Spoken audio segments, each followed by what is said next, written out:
all across America and around the world. This is Veterans Radio. This is Veterans Radio. And now, your host for today's program, Dale Throneberry. And welcome to Veterans Radio. My name is Dale Throneberry, and we are excited to have you here. This is our monthly benefits program. We have moved our benefits program from the last Sunday of the month to the first Sunday of the month. Mainly because of things on the calendar, we ended up missing 4 benefits programs. So we wanted to make sure we could always get these in for you. Our guests today are going to be Carol Ann Fausone. Carol Ann is associated with Legal Help for Veterans. She's also a retired Air Force nurse, as in Brigadier General type. So I always have to salute her whenever I see her. She insists upon it. And so we're going for that. We're waiting for David Sames to come on from the Washtenaw County Veterans Service Office. But we've got lots of answers for lots of questions, and we encourage you to call us here at Veterans Radio. The number is 734-822-1600,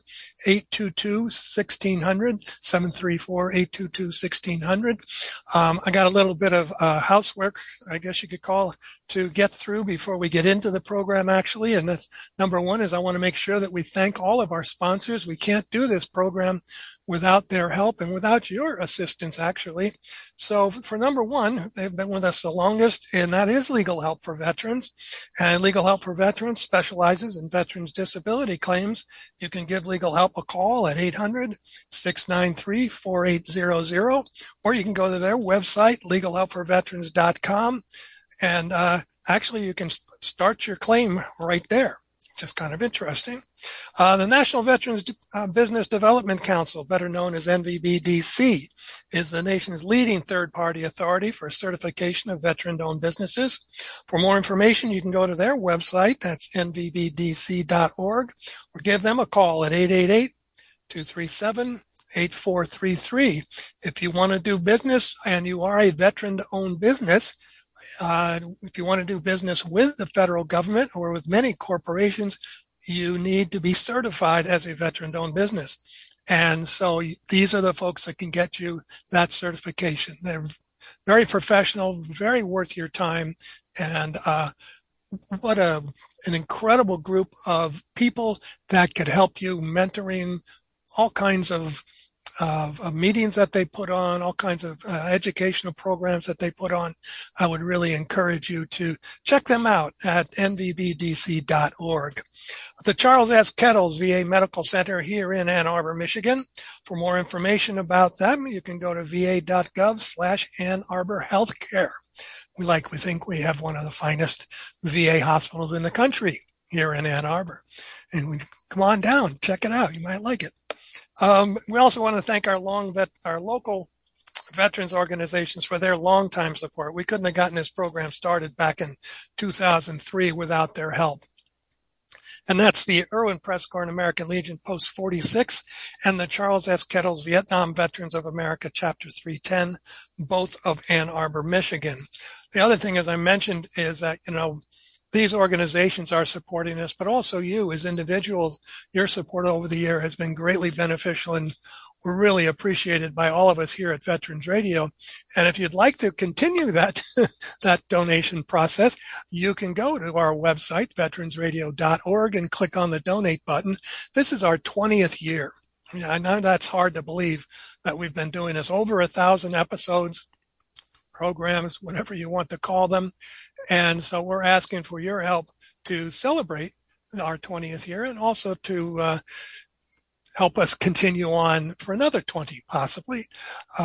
Speaking of which, we've got some, you can't see what we're all wearing here, but we all have kind of Veterans Radio swag on here, as they call it. And so if you'd like to get some of that, which we benefit from, obviously, you can go again on our website. That's veteransradio.org. And right on the right-hand side, there's a picture of sweatshirts, hats, and all kinds of really neat things. Click on that, and you put in the code VR20, 20% off of whatever it is that you decide that you would like to have. So, again, we encourage you to do that. In lieu of buying a hat or something, you can make the straight donation to us on the donate button. So anyway, all right. So since it is our benefits program here, and I'm going to bring on my guest right now, is that because we're missing one, but we'll try to reach out to him in a second. That is General Carol Ann Fausone. General Fausone is associated with Legal Help for Veterans. She's also a qualified veteran service officer, and she's a very, very good friend of Veterans Radio. So Carol Ann, welcome back. Thank you, Dale. Good afternoon. I kind of like this move because we were missing a couple months there, and we were getting some calls about, hey, what happened to you guys? So good move there, Dale. Yes, I talked to my programming committee, and they suggested that we do this, and we're such a big organization. Excellent. So. Actually, Carol Ann, we do have a caller on the line already, which is kind of cool. So this is Leroy Page, and Leroy, welcome to Veterans Radio. What's your question? Yeah, Dale, hi, how are you? Doing very well. How are you doing? Well, not too bad, thank you. I have actually a couple of questions if I can, expedite on those, get some answers for me. Okay, see if you guys could help me out. The first question is, I've gotten hearing aids and glasses through the VA and over in Ann Arbor, and I'm just wondering if that indicates that I am service-connected, and how can I find out if that's the situation, and to what percent? I don't know that, there's a lot that I've done. I've signed into the system, but I didn't do that until 2011. But I came home from Vietnam in 1970, so I didn't go to the system for until that time. But back in those days, we wasn't too keen on getting involved with the VA. So, right. Leroy, have you? I'll turn this over to Carol Ann. Carol Ann, he says he has hearing aids and glasses provided by the VA, but he doesn't know if he's entitled to a benefit. Well, that is an outstanding question. The issue is, Leroy, has somebody sat down with you?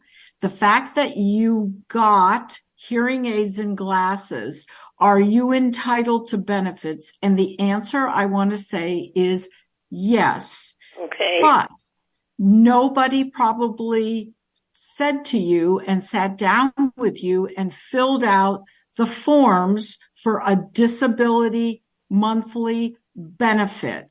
That doesn't happen automatically through the VA.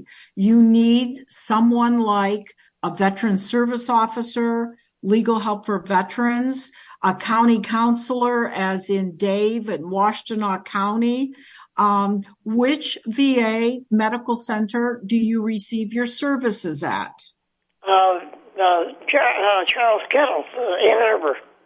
Okay, excellent. So what I would recommend you to do, if you don't want to reach out to the county, which is the Washtenaw, if Dave comes on the line, I know he would say, please come on over to the county, and we could sit down with you and you put in paperwork.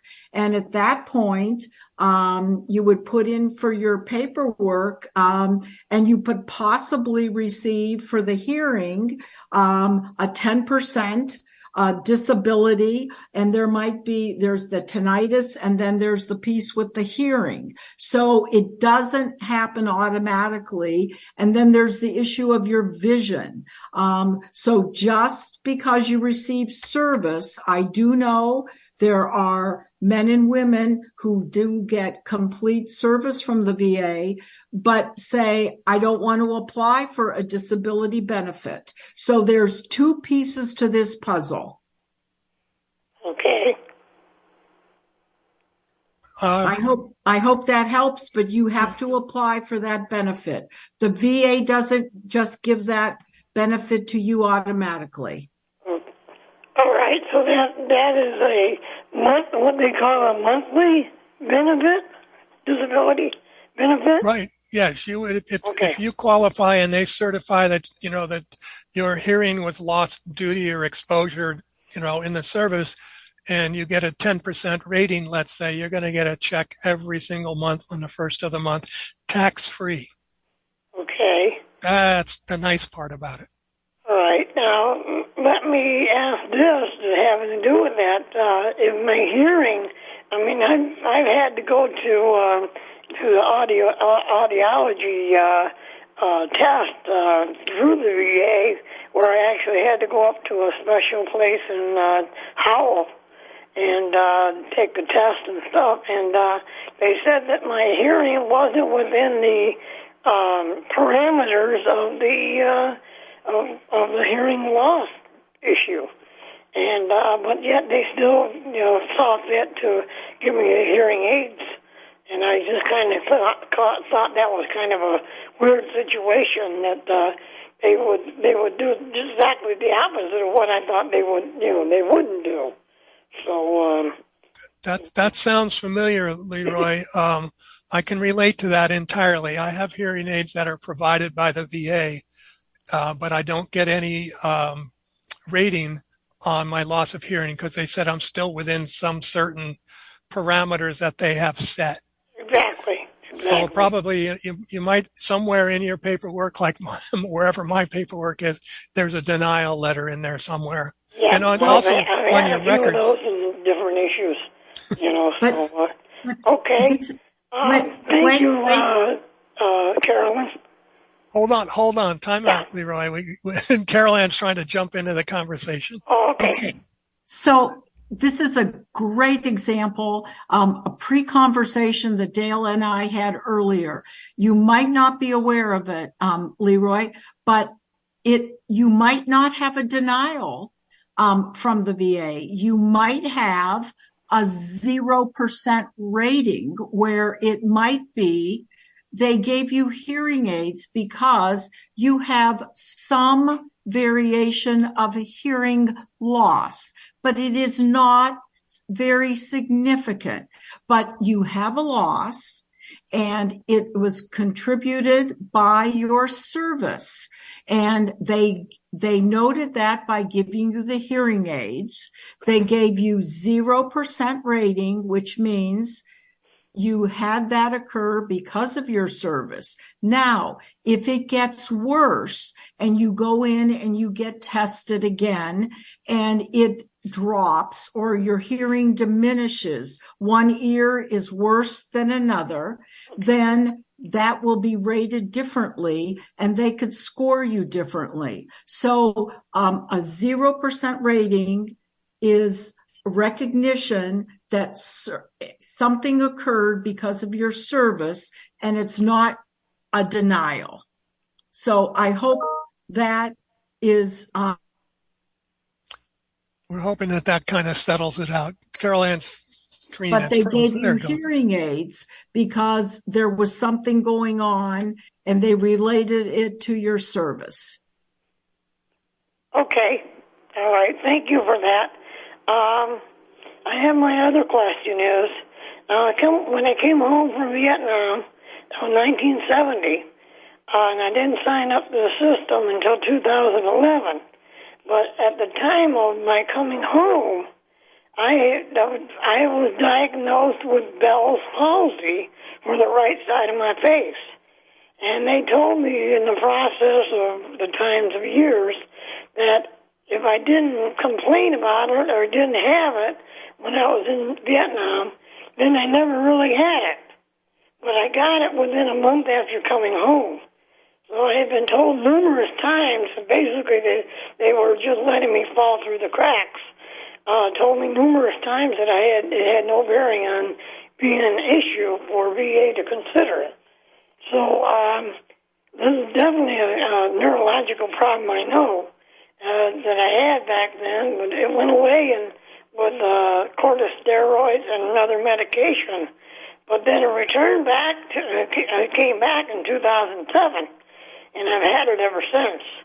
Now, how can I get the VA to recognize this issue as being connected to my service time? Well, I had it. so Leroy, here is this is a great example, and thank you, Leroy, for your service. This is a great example of why we really encourage our veteran servicemen and women to not handle these issues by themselves. Okay.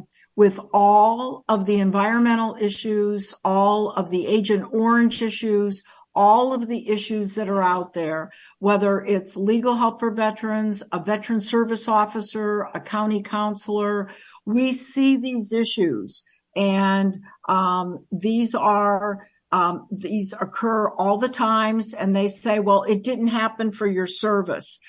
You need to let an organization that has seen this and heard it and the research that's out there tackle these issues. I don't know that if you know, I'm a nurse, and they could go back and track some of the things that occurred to you while you were in the service, the reoccurring of it. You probably never had Bell's palsy of your life until you came back, and they could do some tracking of this. So I would encourage you to have a service officer or someone look at this. And we could talk offline later in the week to try to track this down for you and help you, assist you with this issue. Okay. Well, I am a member of the Plymouth Canton Vietnam Veterans Chapter, and I've had a VSO. I mean, he probably got a stack of paperwork. I've been denied already three different times over the years since 2011. That, like I said, they just let me fall through the cracks on that, and they basically told me, well, I didn't have it. So I didn't complain about it when I was over there. And and my argument was, hey, a lot of our guys that come home from Vietnam didn't have cancer either until they come home. So, I mean, I really got a little disturbed about it, at different times. So, but this is just something I've, really, I know I've lived with this for, since 2007, and I figure I'll have it when I pass away. So, I'm 77 years old right now. So, I'm just realizing I just don't like the idea of, it's not about monetary distribution. It's about the fact that they said that I didn't have this, and I didn't complain about it until. It doesn't make it, Leroy. It doesn't make any difference if you didn't complain about it or not. If you are entitled to benefits, you will get them. The thing about the VA sometimes is you have to keep fighting. Yep, I understand that. That's one of the reasons I'm coming to you. Well, all I can suggest is that you either give Caroline a call at Legal Help for Veterans, or give Dave a call at the county level. Do you live in Wayne or Washtenaw County? I live in Wayne. Okay, I don't have that number in front of me, but Legal Help for Veterans number is, where did it go? I know I had it here.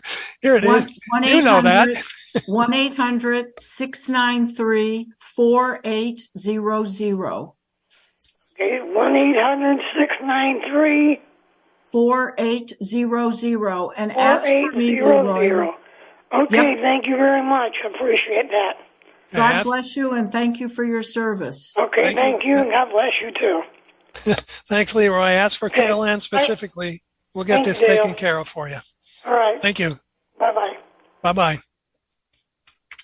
Well, Caroline, that's really interesting is when you look at part of that generation, of which obviously I am part of it, is that, we didn't even think about many of the conditions that started appearing after we got home. Yes. And, and then we probably got some bad advice, or we never got involved with the VA, until our later years. And we go back in, and then of course, they always want you to prove it.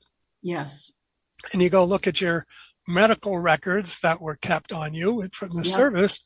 And, so sometimes it's difficult, not impossible, but difficult to get your claims through. I had a question that Leroy brought up that I thought was rather interesting, and I don't know if you're the one I should ask this about, but I heard something about them tying tinnitus and hearing together at some point. They've been talking about that for a while.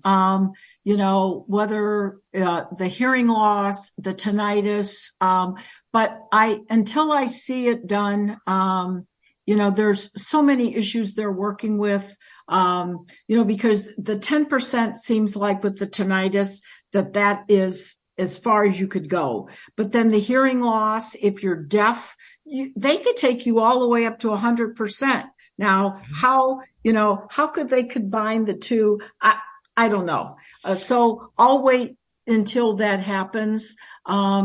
Dale, that, we could talk about it once I see that being scrubbed. But I just want to go back for a second, on, the Agent Orange and the Vietnam veterans. I think back a good 20 plus years, how long it took them to start talking about ALS and everything with the presumptives. And I think back when I was still serving under General Shinseki, and he was our secretary for the VA, and how prominent his decision was when he declared presumptives. Right. And I thought of that when Leroy said, well, they're making me prove it, and said I didn't have it. And, I was thinking about General Shinseki and, when he was the secretary, because that was very prevalent. I mean, when he did that really opened it up for our veterans not to have to go back and find all that paperwork and have to prove, number one, we still find it today. I ran across a couple a few weeks ago that the veteran was told by the VA that you were never in Vietnam. Could you imagine being told that, Dale, that you were never in Vietnam? No. So they had the paperwork, they had pictures. I mean, and so, that's really hard. And you think about the days when you came back, but he really made things a lot better, and things are getting better, but still the neurological issues, the Bell's palsy, and some of them are still unwinding as to all of the effects of Agent Orange. We're not there yet. I think we have a long way to go, but we'll keep fighting for our veterans. Well, I know you will, and I know we will too, and this is something that we do.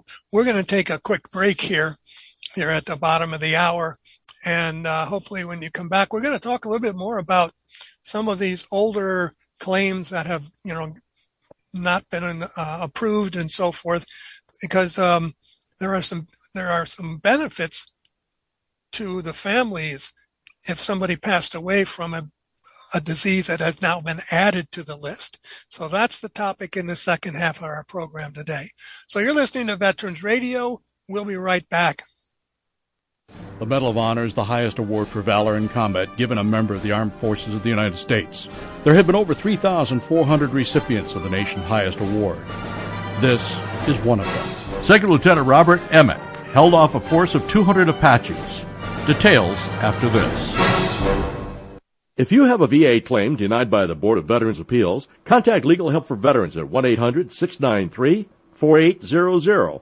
They're experts in handling cases before the U.S. Court of Appeals for Veterans Claims. Their number again, 1-800-693-4800.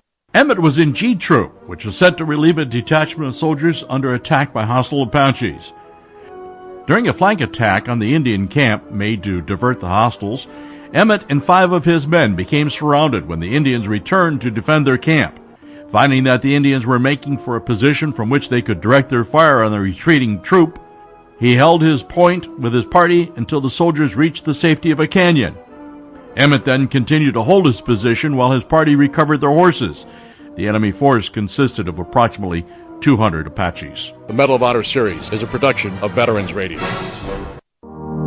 If you're a veteran, do you get your health care from VA Ann Arbor Healthcare System? If not, why not? Did you know VA equals or outperforms private sector healthcare in just about every measure of quality? Did you know nearly 70,000 local veterans choose VA? You could be eligible for world-class healthcare at little or no cost. Visit va.gov to check your eligibility. Isn't it time you choose VA? www.va.gov. A message from the U.S. Department of Veterans Affairs. We're back here on Veterans Radio, and the number is 734-822-1600. We're talking about benefits today, and there have been a number of news releases from the VA about certain things that are going to be covered differently. And one of the questions that I had that I was thinking about was what happens to the veteran or the veteran's family when the veteran passes away from a condition that is now considered presumptive. And I don't mean I'm just talking about the Vietnam generation right now, but like I've had friends who have died of Parkinson's, let's say, or they died as a result of leukemia, which was finally added to the list. And is there any method or methodology where the family could file a claim? Yep, the Pact Act of August of 2022 is now allowing you to go back and open up a claim. It's not going to be any guarantees, Dale. Oh, I know that. As to what happened. Now, if it's within a year, okay, let's say you've got open claims and the veteran dies and your issues haven't been adjudicated. There is the survivors, okay? What we really encourage as soon as we find out that the veteran dies is to get the Substitution Act. So we substitute the spouse.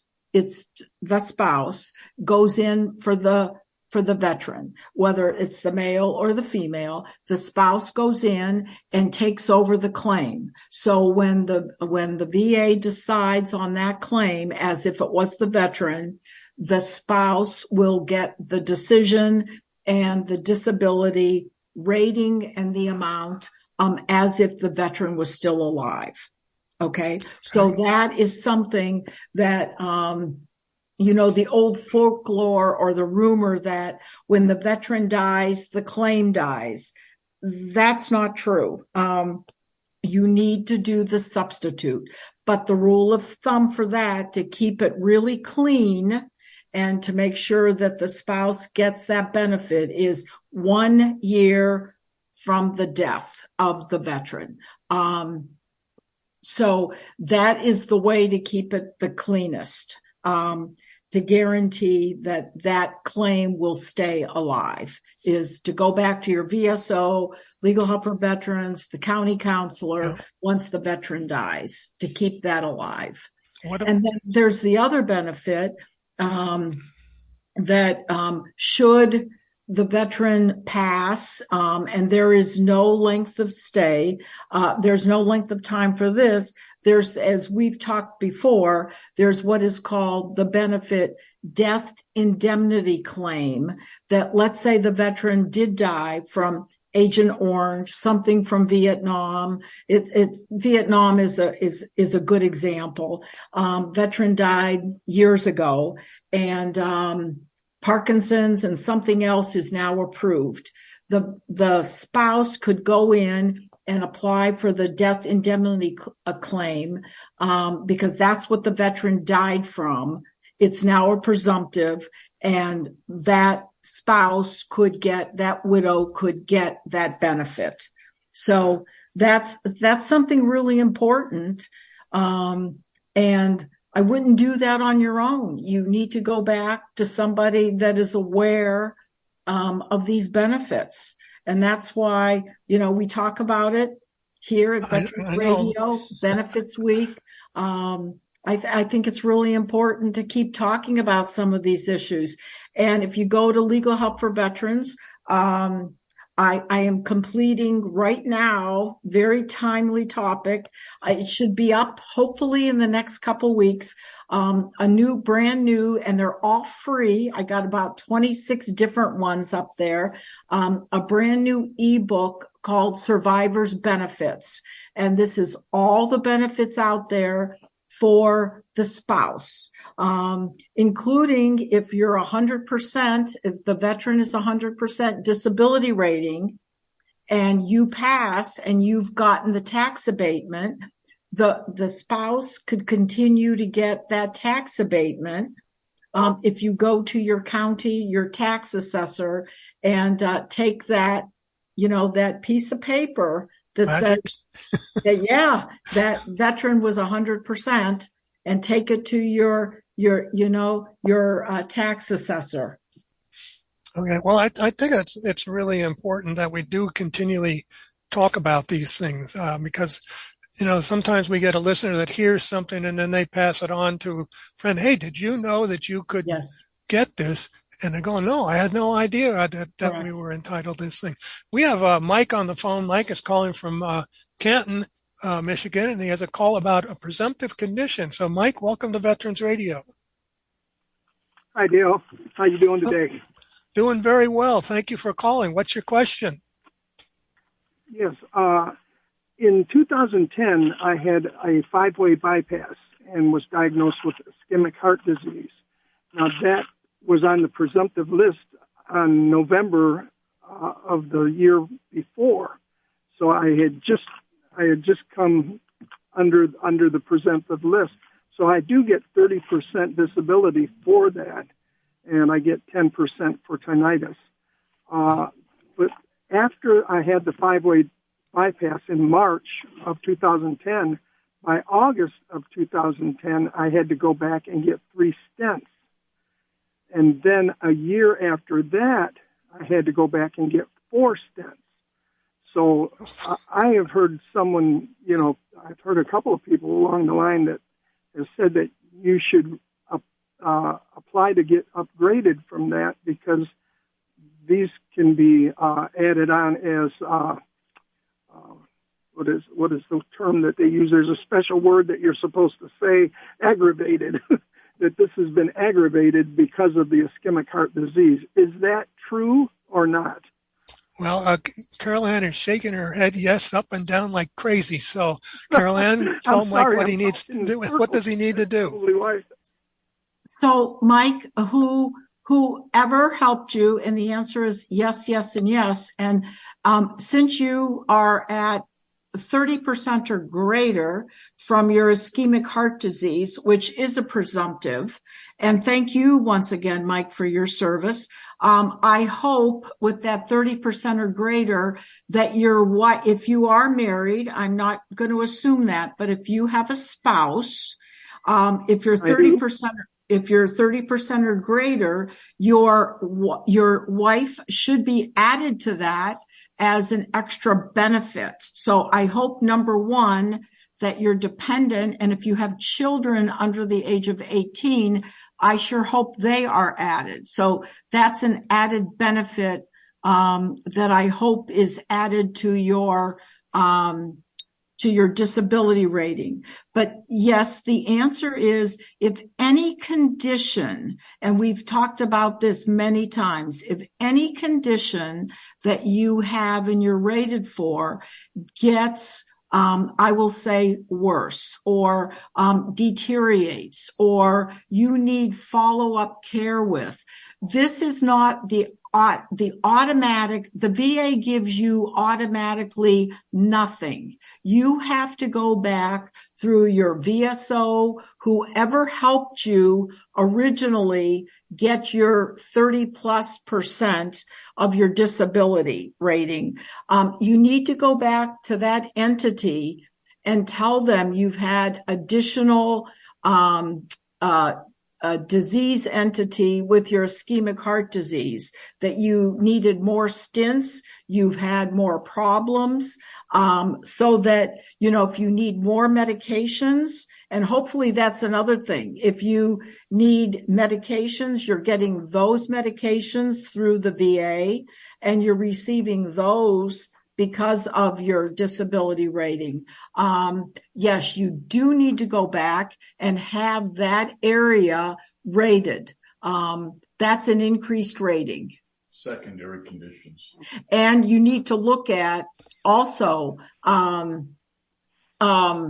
what is really important too is not only to get your stints, but if you are experiencing other issues related to your heart, secondary conditions.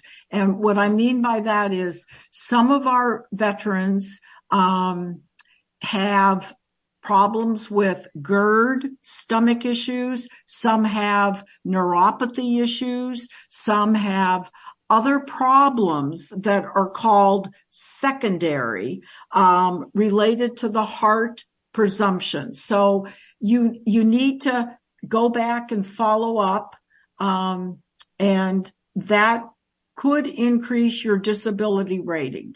I hope that helps, Mike. Yes. Okay. Thank you very much, Carolyn. And thank you, Dale. This is the first time I've even heard the station. My wife and I happened to be in the car. We were going out to dinner with some folks, and I had the station on, and then this is the first time that I've heard of you. So thank you very much. God bless you guys. Thank you very much. Tune in again next week. Every Sunday, 5 o'clock Eastern time on your local station. Thank you, Mike, very much for calling and for listening. You, bye now. Bye-bye. All right. That was kind of interesting. Well, and I think, you know what? He didn't answer me, but if his wife is not on there for the disability benefit, the dependency benefit, and if he has children, I mean, he sounded like a very young man. You just don't know when you get a caller on, but I hate to say it, but it's like free money. But that's a benefit sometimes people don't even realize, Dale. Oh, I know. And it depends on, the VSO. Obviously, the vast majority of them are going to say, are you married?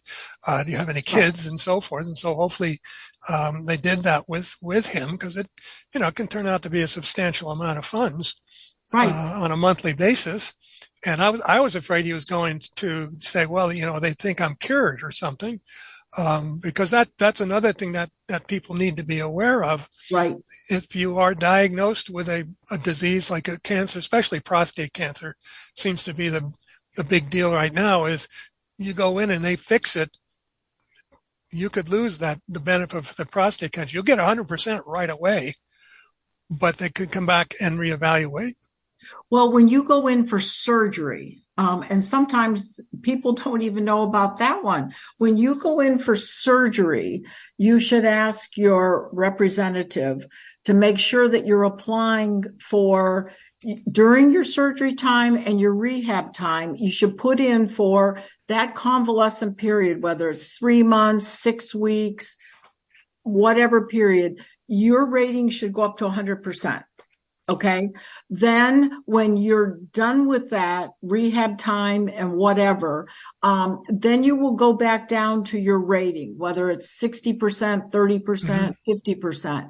Now, sometimes when they take out tumors, sometimes they will say, after your chemotherapy, after your rating, what you were talking about, the prostate, they will take you back to maybe say 0%. Yeah.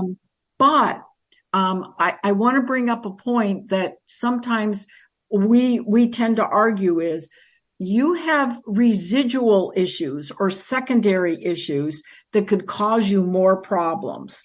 And that sometimes, unless you've got trained individuals to start pulling teeth and talking about them, whether it's, reproductive issues that you're not able to talk about, and most men sometimes don't want to talk about those, but they are real issues, and those need to come out and talk about them, because they could impact your disability rating. And maybe your disability rating will not go to 0 because you are having problems. And the chemotherapy and radiation could cause problems. So we're able to argue that sometimes, that just because you take out a tumor and you say, oh, it's all gone now, that necessarily isn't the truth. So, but you're right, Dale. Sometimes it's really hard to explain to a veteran why 1 minute they're at 100% and the next minute they've dropped. But that's why it's so important to communicate with your representative, whether it's the VSO, Legal Help for Veterans, the county, to work with them to know once you get that piece of paper or that rating, or you get a phone call, or you're going in for the exam, you got to let us know what you're going through so we could help you. That's actually one of the questions that's kind of I wanted to just kind of divert over to, when we are set, like Leroy and I've done the same thing, is, when we are sent to have an exam to, because they don't, just because you have whatever you have, cancer, Parkinson's, whatever it is, you don't go to the VA to get evaluated. They send you outside to get evaluated. Right. And so I think we need to kind of touch on how do we prepare for those outside examinations? Well, as you well know, we at Legal Help for Veterans take care of our clients when we know they're going for an exam. We call you up. Our claims developer will talk to or tell and work with our veteran as to what they're going to go through.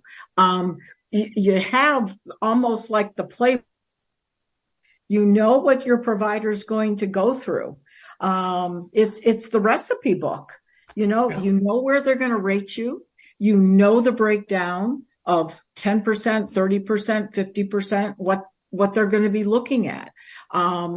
You know, whether if it's an orthopedic, they're going to be testing, the reflexes. If it's neuro, you know what they're going to be looking at. You've been through this so many times, but once again, as I'm sure you all know, it depends on the examiner. And so, we try to make it as easy as possible and as best for our veterans. So if we find out that our veteran has to drive 3 hours down the road for an exam, we try to call the VA and say, look, this is not realistic. Why are you sending our veteran, 3 hours down the road? If they live in Ann Arbor and VA is their place, can't you make it someplace closer to home? We try to make sure that our veteran has the best and the easiest route to get that exam, especially if they're older. And it's difficult to go to a service. It is. It gets very confusing, I think, sometimes. Yes. Because the thing most of us do, and it's kind of interesting, that even just the phone calls, oh, how are you today? I'm fine. Right. Well, right there on that piece of paper, they're evaluated. The veteran claims he's fine, Right. and you're done. So I don't go in and say, oh, I'm awful today, but I kind of avoid those fine answers. And I know that many of the VSOs that we have talked to over the years have now what's the term I'm looking, rehearsed us in this, certain things that you say, certain things that you avoid, always tell the truth, obviously. Absolutely. And, because it's not like those evaluators are out to trick you, but sometimes they'll ask a question that is, could be interpreted, one way or two or three ways sometimes. Right. And so it's important, I think, that if you are, you have filed a claim and you've gotten a letter that says you're going to be sent to an evaluation wherever that particular evaluation is going to be held, that you contact your VSO or your representative, as Carol Ann pointed out, say, what do I need to know? Right.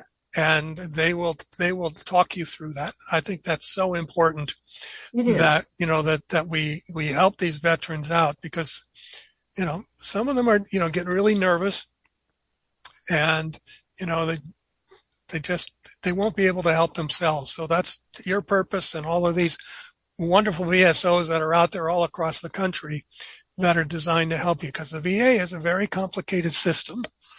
It is. Especially on the disability side. And so we encourage you to do that. Go ahead. The interesting thing, Dale, and you and I have talked about this before, when you go to an exam, you expect to go to an exam and be examined. And, whether it's head to toe.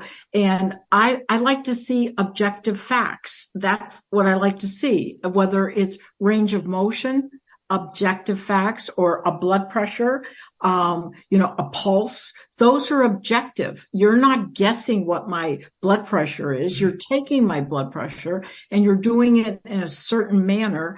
And now I have facts to compare. And so, I have a record and I have your history. Like Mike from Canton, he had cardiac disease and he had stents. And so there's a history there. It's either going to get worse or it's going to get better. And so when the physician examines him, when the physician examines him, it's going to get a little bit, he's going to have that history to look at. Yes, absolutely. That's what I want to hear, that I could say, was the exam a great exam? You got some objective data to say that this was a favorable, good exam. That's what helps me with the veteran. Right. We're talking about these various conditions that are out there, and the VA itself actually put out an update to their VA schedule of rating disabilities for 3 specific, mostly digestive conditions. And I'll mess up how we pronounce these, but so the celiac disease is an autoimmune disease that impacts how the body processes gluten, and they will be eligible under their own code now. Evidently, it used to range from 0 to 30%, and now it is from 0 to 80%, because evidently this was tied in with another condition. Is that right? Am I interpreting that right? Yes. The ulcerative colitis is a lot of the GERDs, a lot of the digestive issues, it all stems with a lot of the environmental issues and the medications and some of the things that, we've had to go through when you're on deployments. So I think this is huge, because 0 to 30% compared to now 0 to 80%, the VA has indicated this is a huge issue. You all know somebody that has ulcerative colitis, diverticuli, to have this type of illness in your gut. I mean, it's huge. Your whole lifestyle has to change. Your eating disorder. So the fact that they're recognizing this, I think, is very significant, Dale. Yeah, and the other one that's tied in with that was the irritable bowel syndrome. Yes. Which previously the VA offered 0, 10, or maximum 30%. Right. Now they're entitled to 10, 20, or 30. Right. And once again, irritable bowel, you could lose colon, you could end up with, colostomies, that one also is huge. So, once again, both of those diagnoses are very closely tied in. It could affect a family's lifestyle, the veteran's lifestyle. Both of those have huge implications. And the last one is, a little uncomfortable, but no pun intended here. That was internal and external hemorrhoids. Said previously the VA assigned a 0% evaluation. It was identified as mild or moderate. For more, they went to 10 to 20. For now, mild or moderate can now qualify for a 10% evaluation. Yes. Which is good. The other thing that's really important about this, they're not going to give you this increase automatically. No. You've got to refile. Yes. Correct? You've got to go back. You've got to, I think you said this to maybe the first caller, Leroy. Don't give up, and I know it's very discouraging. It's frustrating to the veterans because they're hurting. I mean, they're going through a lot of pain, and they do get angry that they have to fight for what they're entitled to. But I would say, please keep trying. Go to somebody that's going to help you, that knows what they're doing, that has some experience with this. And the Ann Arbor VA, the Detroit VA, and if you do have experienced physicians on the outside that are helping you, get that paperwork into your providers, get that into your reps, because that also helps your claim. That is very, very important. I think this is important. Now, all of this goes into effect on May 19th, 2024. I mean, yes. It's already there, but they're not going to start, I guess, processing any new claims until the 19th. So we encourage you to follow up on that. And, yes. This is why we do this program. We're pointing things out that, that I'm the veteran. Carol Ann is a veteran, but she also knows all this stuff. And, we've been able to help a lot of people with questions out there who never would have even considered contacting the VA to find out if they had a disability, claim that they should put in. And I think it's really important to remind you, and also tell you have veteran friends. Hopefully, the majority of our listeners are going to be veterans, friends of veterans. So, if you have an issue, or you know of a friend who has an issue, or unfortunately, if you know of a veteran who died recently, talk to the spouse, get them to, to contact a service rep so that they can get what they're entitled to. Because there's a lot of things out there that they're entitled to that they're not even aware of.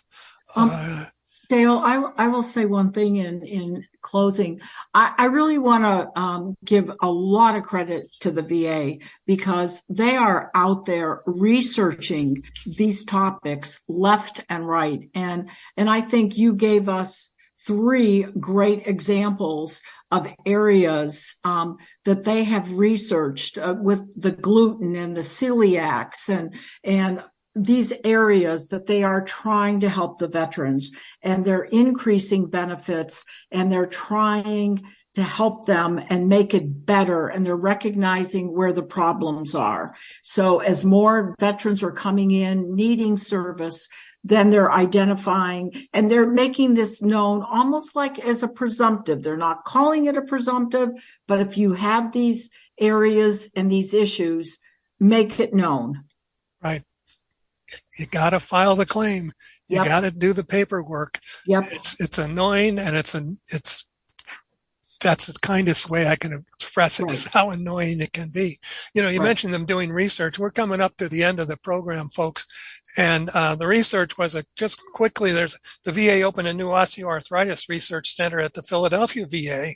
So there's going to be, research in there. And if you think about the conditions and everything where the care has improved so dramatically over the years, I think it's really important that you do that. So, Carol Ann Fausone, thank you so much for, being on our program, being our representative. You can reach Carol Ann at Legal Help for Veterans. The number there is 800-693-4800. So thank you very much. Thank you, Dale. Thank you so much. It's always fun. All right. As I mentioned, we are coming up to the end of our program on benefits. So the benefits program now is going to be a monthly program on the first Sunday of every month. Those of you that listen to on our affiliate, you'll have to check their schedules of when these programs will be there. So I encourage you to help us out. And ask us questions. You can go to info.veteransradio.org, leave your question there, and we'll pass it along to the people that we work with. And so that's what we do, and that's why we're hoping that you can help us. Don't forget to support Veterans Radio. You can go to our website, click on the donate button, support the people that sponsor us, Legal Help for Veterans, the MVBDC, and all these, the Ann Arbor VA. So again, thank you all very much. We're going to be going out. This is the Air Force Band with God Bless America, the instrumental. So until next week, this is Dale Throneberry for everybody here at Veterans Radio. You are dismissed.